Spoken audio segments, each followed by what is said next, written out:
Sekarang tuh banyak sekali kecurangan-kecurangan dan korupsi dengan cara melanggar hukum, melanggar hak-hak rakyat.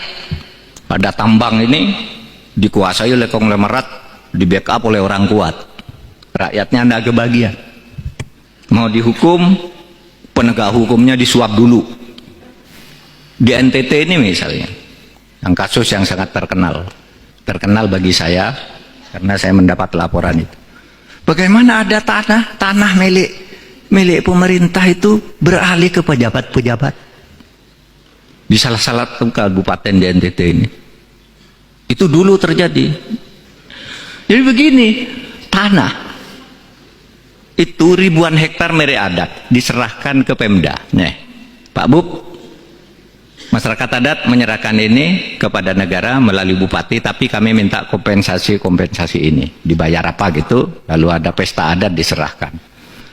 Beberapa tahun kemudian tanah itu sudah beralih ke pejabat-pejabat, kepala daerah, istrinya kepala daerah, saudaranya kepala daerah, DPRD, kejaksaan, BPN, polisi dapat dibagi. Dicuri itu tanah negara. Lalu kemudian ada laporan dari masyarakat. Loh, tanah itu mana yang diserahkan oleh masyarakat ke Pemda itu? Sesudah dilihat, loh, tidak ada, tanah itu sudah terbagi ke dalam sertifikat. Wajukan ke pengadilan. Tahu enggak? Di pengadilan itu diputus oleh hakim, itu bukan korupsi. Padahal itu tanah dari rakyat untuk pemerintah.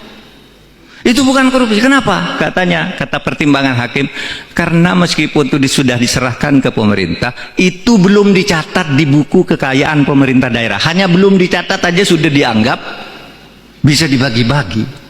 Sehingga oleh hakim itu dikatakan, oh itu bukan korupsi. Silakan urus keperdataannya. Lu berapa sertifikat? Harus diurus, digugat ke pengadilan masing-masing, Anda bisa. Pada akhirnya apa?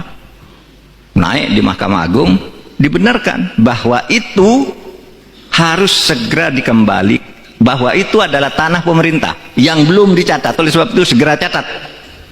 Semuanya yang dapat itu tidak secatat menjadi kekayaan negara. Nah sekarang banyak yang bingung, yang sudah terlanjur dapat dijual lagi dan seterusnya. Nah saudara, itu persoalan. Saya beri contoh itu karena saya sedang ada di NTT sekarang. Kalau saya ada di Kalimantan, ceritanya di Kalimantan.